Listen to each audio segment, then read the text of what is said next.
नमस्कार दोस्तों, स्वागत है आप सभी का पाथफाइंडर पर।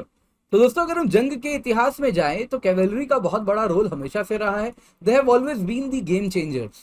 और इसी कैवेलरी की अगर हम मॉडर्न डे उत्तराधिकारी की बात करें तो वो है टैंक्स।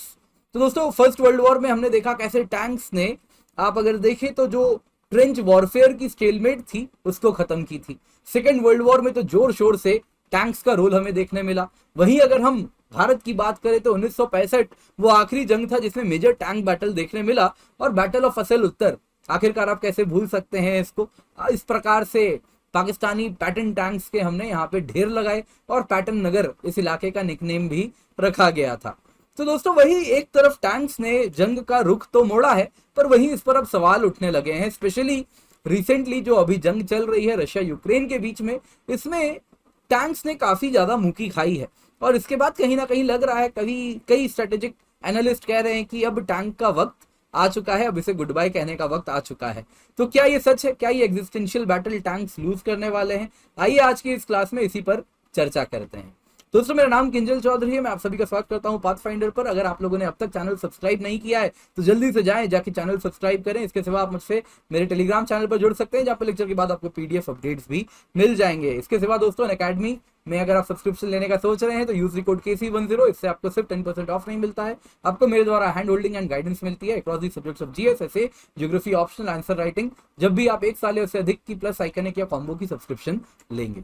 तो दोस्तों, न्यूज में क्या है? न्यूज में है दोस्तों कि कई सवाल उठ रहे हैं। स्पेशली रशिया यूक्रेन वॉर के बाद एनालिस्ट कह रहे हैं कि अब जंग के उन्होंने अलग अलग एस्पेक्ट्स को एनालाइज किया है। एक तरफ तो humanitarian grounds and Geneva convention की बात हो रही है, वहीं दूसरी तरफ अगर आप देखें तो वॉरफेयर के जो मॉडल्स हैं एंड जो मोड्स हैं उन पर भी चर्चा हो रही है। स्पेशली वेपन्स एंड आर्सनल्स की बात हो रही है, एंड इसमें कहा जा रहा है कि शायद टैंक्स का अब वक्त आ चुका है इन्हें गुड बाय करने का। तो दोस्तों, यहाँ पे बहुत जरूरी है, टैंक्स अगर आप देखें तो लार्ज नंबर में अलग अलग बैटल्स में इस्तेमाल होते रहे हैं। अगर हम टैंक्स के इतिहास में जाएं तो ये आर्मर्ड फाइटिंग व्हीकल की तरह लाए गए थे, एंड 20वीं सेंचुरी की स्टार्टिंग में ही लाए गए थे, लेकिन इनका ट्रू इस्तेमाल हुआ है फर्स्ट वर्ल्ड वॉर में। एंड फर्स्ट वर्ल्ड वॉर में टैंक्स ने, हमने देखा कैसे ट्रेंच वॉरफेयर में जब स्टेलमेट की सिचुएशन हो गई थी, कोई भी फौज आगे नहीं बढ़ पा रही थी, उस वक्त इस प्रकार के टैंक्स बनाए गए थे जो कि इस ट्रेंच को पार करते हुए आगे बढ़ सकें और दुश्मनों को नष्ट नाबूद कर सकें। वहीं दोस्तों, सेकेंड वर्ल्ड वॉर आते आते टैंक्स के डिजाइन में भी काफी सिग्निफिकेंट इंप्रूवमेंट होता है, और सेकेंड वर्ल्ड वॉर में भी बहुत बड़ा रोल टैंक्स प्ले करते हैं। आज भी अगर आप देखें तो कई आर्मी के टैंक्स आर दी बैकबोन। तो टैंक्स को बैकबोन कहा जाता है, एंड एक स्ट्रेटेजिक टूल की तरह इनको इस्तेमाल भी किया जाता है।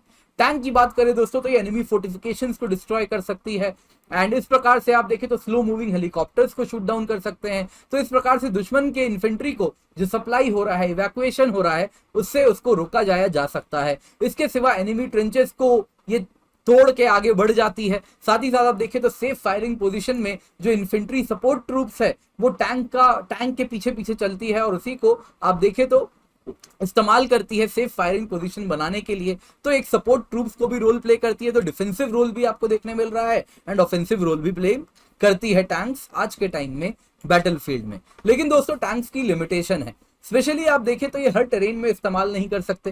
कारगिल जंग में हमने देखा, जहां पे पहाड़ी इलाका है वहां पे आप टैंक्स को यूज नहीं कर पाते हैं। वैसे ही टैंक्स की बात करें तो किसी भी जंग में स्पीड एंड स्टेल्थ, ये दो चीजें हैं जो बड़ी इंपॉर्टेंट होती है। टैंक्स में दोस्तों दोनों की कमी होती है। जहां तक बात है स्पीड की, तो बहुत ज्यादा स्पीड आपको देखने नहीं मिलती कंपेयर टू प्लेन वगैरह एंड फाइटर प्लेन्स की अगर हम बात करें, बॉम्बर प्लेन्स की अगर बात करें। वही जो स्टेल्थ की बात है दोस्तों, तो टैंक्स आने वाले हैं, उनके आने के कई मिनट पहले से पता चल जाता है, कई किलोमीटर दूर तक टैंक्स के चलने की आवाज आ जाती है। तो स्टेल्थ भी नहीं है, और सैटेलाइट से तो आज के टाइम में सब कुछ दिख ही जाता है।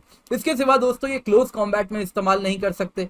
जहां तक बात है, टैंक्स को बनाने का खर्चा बहुत ज्यादा होता है। जो इसमें आर्मामेंट्स जा रहे हैं, जो मेटल इस्तेमाल की जा रही है, वो बहुत महंगे होते हैं। इसके सिवा इनमें आप देखें तो एरियल असॉल्ट्स में ये बिल्कुल ज्यादा इफेक्टिव नहीं पाए जाते। स्पेशली ऊपर से दुश्मन जब बॉम्बिंग करता है, आज के टाइम में ड्रोन से होती है, तो टैंक्स बहुत आसानी से नष्ट किए जाए जा रहे हैं। इसके सिवा अगर अर्बन वॉरफेयर हो रहा है तो टैंक्स उसके लिए बहुत ज्यादा सूटेबल नहीं है, एंड टैंक्स अगर आप देखें तो अर्बन वॉरफेयर में काफी हद तक आप देखें तो नाकाम साबित होते हैं। और जहां तक बात है एक नेक्स्ट जनरेशन वॉरफेयर आज के टाइम में देखने मिल रही है, जिसमें आतंकवाद का बहुत बड़ा रोल प्ले किया जा रहा है, तो लोन वुल्फ अटैक्स में, टेरर अटैक्स में टैंक बिल्कुल निष्क्रिय पाए जाते हैं। तो यहीं पर दोस्तों बहुत जरूरी है कि टैंक्स के इन कमियों को देखते हुए कुछ मॉडर्न डेवलपमेंट्स भी हुए हैं।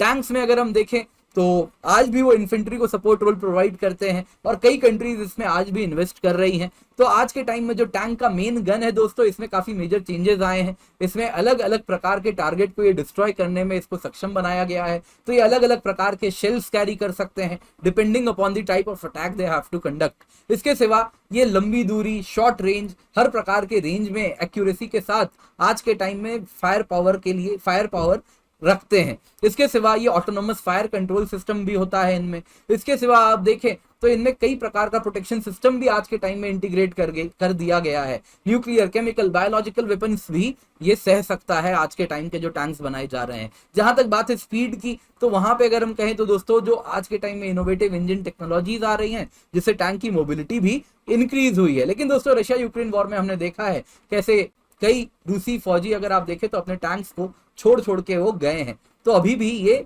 प्रोग्रेस आ रहा है। जहां तक बात है दोस्तों भारत की, अगर हम देखें तो भारत में आज भी टैंक्स एक मेजर रोल प्ले करता है। इंडिया में आज भी बहुत बड़े नंबर में टैंक्स हम मेंटेन करते हैं। 2020 में हालांकि फॉर्मर आर्मी चीफ ने कहा था कि जो टैंक्स है वो अपनी यूटिलिटी लूज कर रहे हैं एंड अब ये they are on their way out, अब इनको अलविदा किया कहा जा रहा है। वहीं दोस्तों जो करंट आर्मी चीफ है जनरल मनोज पांडे जी, उनका कहना है कि traditional war fighting weapon like tanks and artillery आज के वक्त में भी बहुत रेलिवेंट है। एंड लास्ट ईयर भी भारत ने 118 main battle tank Arjun MK1A का ऑर्डर प्लेस किया है। तो MBT अर्जुन MK1A देखे दोस्तों तो इसमें 72 न्यू फीचर्स डाले गए हैं, आज के टाइम से मॉडर्नाइज किया गया है, state of the art variant है। एंड इसमें अगर आप देखें तो इसमें इनहैंस्ड फायर पावर है, मोबिलिटी है, सर्वाइवेबिलिटी है, इन सभी से इनको सक्षम किया गया है।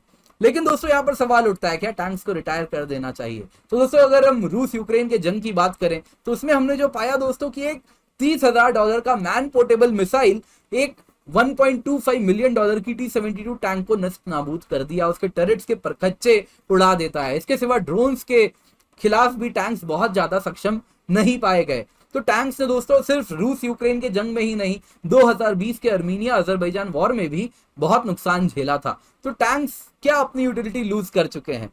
तो दोस्तों अगर हम देखें तो यहीं पर जो कंक्लूडिंग रिमार्क है दोस्तों वो यही है कि पास्ट में अगर आप देखें तो कई आर्म्ड फोर्सेस ने टैंक्स का इस्तेमाल किया है। इसकी फायर पावर में भी काफी इंप्रूवमेंट आई है, इनकी मिलिट्री कैपेबिलिटीज में भी काफी ज्यादा ये बूस्ट प्रोवाइड करती है जो आर्मी इसको ढंग से इस्तेमाल करती है। लेकिन दोस्तों at the same time tanks पर बहुत ज्यादा आप रिलाई नहीं कर सकते। तो टैंक्स को हमें यूज करना है, लेकिन जो एनालिस्ट कह रहे हैं कि आज के टाइम में आर्मी को लेस नंबर ऑफ टैंक्स चाहिए, लेकिन वो टैंक्स जो यूज आप कर रहे हैं they should be upgraded with modern warfare amenities. जो भी मॉडर्न वॉरफेयर में चीजें चाहिए उनसे उनको लैस करना होगा और इस प्रकार से उनके जो लिमिटेशंस हैं उनको हमें कम करने होंगे। तो आज के टाइम में टैंक्स में क्वांटिटी की आवश्यकता नहीं है, पर जो आप टैंक्स यूज कर रहे हैं उसके में क्वालिटी होनी चाहिए। इस प्रकार से वो टैंक्स डिजाइन होने चाहिए कि आज के टाइम के मॉडर्न वॉरफेयर को वो सूट कर सके, be it with respect to drones और be it with respect to man portable missiles. तो उनके आसपास होना चाहिए जैमर्स होने चाहिए इस प्रकार के कि ये मैन पोर्टेबल मिसाइल्स वगैरह उनको टारगेट ना कर पाए। जैमर्स दोस्तों ऑलरेडी हो रहे हैं, रशियन टैंक्स में हैं, उसके बावजूद भी मैन पोर्टेबल मिसाइल्स उनको ब्लो कर रहे हैं। तो जरूरी है ये जैमर्स इतने सक्षम हो कि इस प्रकार से इनके खिलाफ जो भी इस प्रकार के जो फायर पावर है उसको ये नलीफाई कर सके। तो दोस्तों जैसा आप देख सकते हैं एकेडमी ऑफ इंडिया के बेस्ट एजुकेटर्स हमारे साथ जुड़े हुए हैं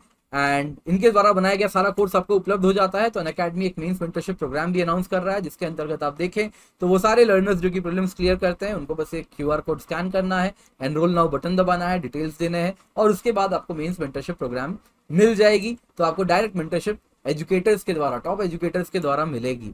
इसके सिवा आप देखें तो प्राइस हाइक भी होने वाली है दोस्तों, up to 20% on May 31 11:59 PM होने वाली है। तो आप निश्चित होकर यूज कर सकते हैं code KC10 for my guidance. इसके सिवा UPSC CSE mega GS combat है May 29 को सुबह 11 बजे, तो कोड KC10 इस्तेमाल करें। आइकनिक सब्सक्रिप्शन में लाइव मेंटरशिप है, स्टडी प्लानर है। वैसे प्लस सब्सक्रिप्शन की 1 साल की कीमत 46,791 है, 1 साल की आइकनिक की 67,041 है एंड 1 साल की ऑप्शनल कीमत 24,750 रुपए है। तो यूज कोड KC10। इसके सिवा 0% EMI में लोन भी अवेलेबल है। स्पेशल क्लास मेरे बहुत सारे चल रहे हैं 4 PM to 6 PM and plus course में एनवायरमेंट, ज्योग्राफी, करंट अफेयर सब कुछ कवर्ड है। इसके सिवा डाउट क्लियरिंग सेशन भी है एंड यूपीएससी CSE बैचेस भी हम रन कर रहे हैं जो कि हिंदी, इंग्लिश, बाइलिंगुअल सभी तरीके से चलाई जा रही है। तो प्राइस हाइक के पहले आप इसमें अपने सीट्स बुक कर सकते हैं। ऑप्शनल कार्निवल भी है जिसमें geography, history, pub ad, mathematics, sociology सभी में PSIR, इतने सारे सब्जेक्ट्स में ऑप्शनल बैचेस भी हम स्टार्ट कर रहे हैं। तो अनअकैडमी दोस्तों बेस्ट एजुकेटर्स रेटिंग है, साथ ही साथ आप देखें तो डेडिकेटेड डाउट सॉल्विंग सेशन है, ऑफलाइन सेंटर्स भी खुल रहे हैं, तो इसका आप हिस्सा जरूर बने। Thank you so much for joining, have a great day.